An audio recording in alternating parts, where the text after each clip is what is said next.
Hello friends, ओम श्री गणेशाय नमः। जय श्री कृष्ण। आप सभी का स्वागत है आपके अपने यूट्यूब चैनल पर। फ्रेंड्स, आज हम आपको इस वीडियो में बताने जा रहे हैं वैशाख मास के कृष्ण पक्ष की वरुथनी एकादशी व्रत की पौराणिक कथा, महत्व और शीघ्र व मनचाहे विवाह के उपाय के बारे में। फ्रेंड्स, वीडियो शुरू करने से पहले आपसे रिक्वेस्ट है, अगर आप हमारे चैनल पर नए हैं और आपने अभी तक चैनल को सब्सक्राइब नहीं किया है तो प्लीज सब्सक्राइब कीजिएगा चैनल को, साथ ही प्रेस कीजिएगा बेल आइकन को, जिससे नए वीडियो से रिलेटेड नोटिफिकेशन आपको तुरंत प्राप्त हो सके।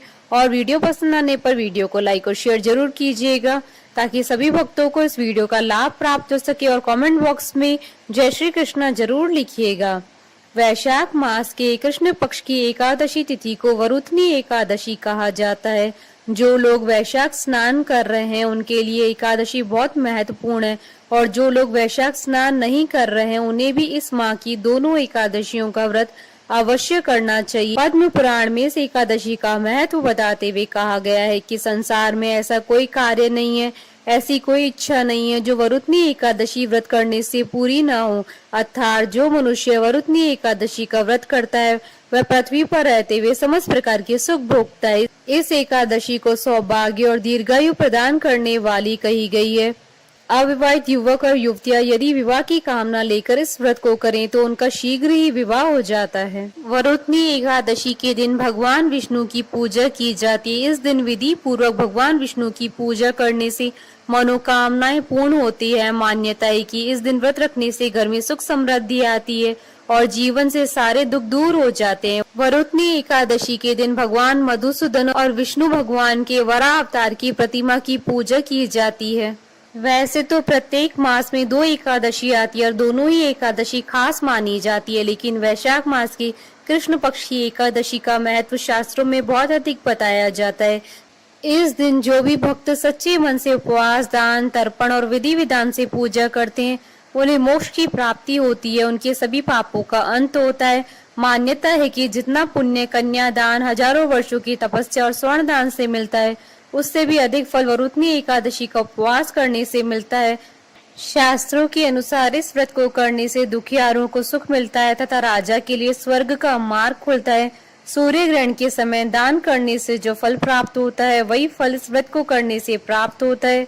इस व्रत को करने से मनुष्य लोक और परलोक दोनों में सुख पाता है और अंत समय में स्वर्ग को जाता है। इस व्रत को करने से व्यक्ति को हाथी के दान और भूमि के दान करने से भी अधिक शुभ फलों की प्राप्ति होती है। इसके अलावा वरुथनी शब्द संस्कृत भाषा के वरुथन से बना है, जिसका मतलब होता है प्रतिरक्षक, कवच या रक्षा करने वाला। मान्यता है कि इस एकादशी का व्रत करने से विष्णु भगवान हर संकट से भक्तों की रक्षा करते हैं। फ्रेंड्स, अब आइए आरंभ करें वरुथनी एकादशी की व्रत कथा। अर्जुन ने कहा, हे प्रभु, वैशाख माह के कृष्ण पक्ष की एकादशी का क्या नाम है, उसका क्या विधान है और उससे किस फल की प्राप्ति होती है, सो कृपा पूर्वक विस्तार से बताइए। अर्जुन की बात सुन श्री कृष्ण ने कहा, हे अर्जुन, वैशाख माह के कृष्ण पक्ष की एकादशी का नाम वरुथनी एकादशी है। यह सौभाग्य प्रदान करने वाली है। इसका उपवास करने से प्राणी के समस्त पाप नष्ट हो जाते हैं। यदि इस उपवास को दुखी सधवा स्त्री करती है तो उसे सौभाग्य की प्राप्ति होती है। वरुथनी एकादशी के प्रभाव से ही राजा मानधाता को स्वर्ग की प्राप्ति हुई थी। इसी प्रकार दुंदु कुमार आदि भी स्वर्ग को गए थे। वरुथनी एकादशी के उपवास का फल 10 सहस्त्र वर्ष तपस्या करने के फल के समान है। कुरुक्षेत्र में सूर्य ग्रहण के समय जो फल एक बार स्वर्ण दान करने से प्राप्त होता है, वही फल वरुथनी एकादशी का उपवास करने से प्राप्त होता है। इस व्रत से प्राणी इस लोक और परलोक दोनों में सुख पाते हैं, वह अंत में स्वर्ग के भागी बनते हैं। हे राजन, इस एकादशी का उपवास करने से मनुष्य को इस लोक में सुख और परलोक में मुक्ति की प्राप्ति होती है। शास्त्रों में कहा गया है कि घोड़े के दान से हाथी का दान श्रेष्ठ है और हाथी के दान से भूमि का दान श्रेष्ठ है। इनमें से भी श्रेष्ठ तिलों का दान है।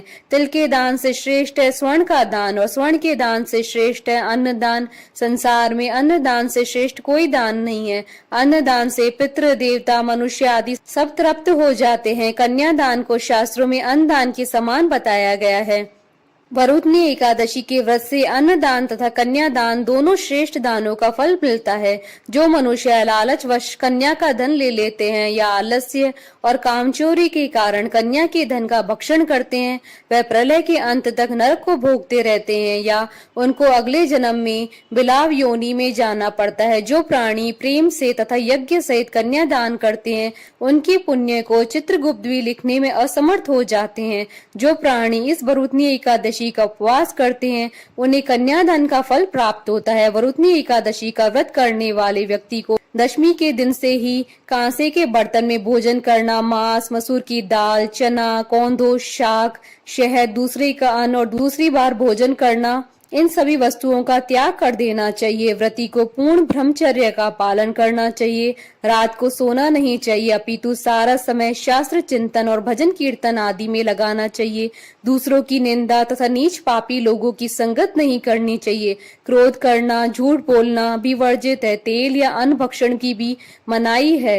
हे राजन, जो मनुष्य इस एकादशी का व्रत विधि पूर्वक करते हैं, उन्हें स्वर्ग लोक की प्राप्ति होती है। अतः मनुष्य को निष्कृष्ट कर्मों से डरना चाहिए। इस व्रत के महात्म्य को पढ़ने से 1 सहस्त्र गोदान का पुण्य प्राप्त होता है। इसका फल गंगा स्नान करने के भी फल से अधिक है। इसकी महात्म्य की कथा मैं आपसे कहता हूँ। प्राचीन काल में नर्मदा नदी के तट पर मानधाता नामक राजा राज्य करते थे।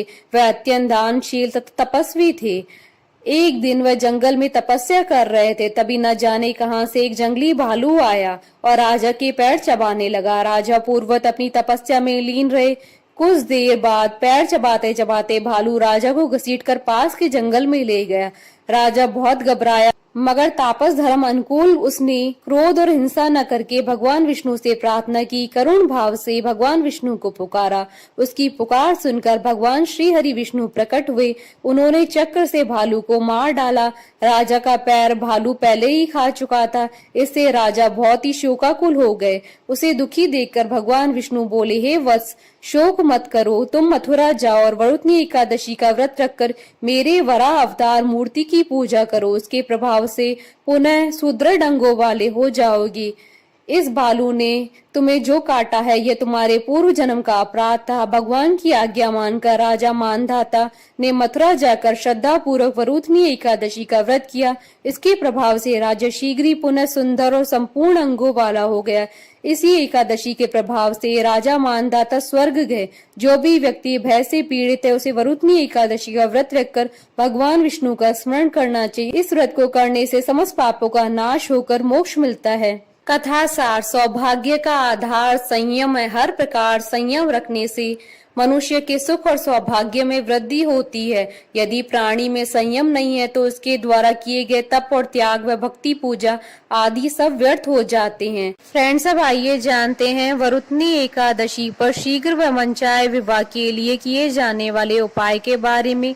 धार्मिक मान्यताओं के अनुसार एकादशी व्रत के दिन दान अवश्य करना चाहिए। इस दिन दान पुण्य करने से कई गुना फल मिलता है। अगर आपके विवाह में अड़चने आ रही है, तो इस दिन केसर, केला या हल्दी का दान करें। ऐसा करने से विवाह संबंधित समस्याएं दूर हो जाएंगी। बोलिए भगवान विष्णु की जय, सनातन धर्म की जय।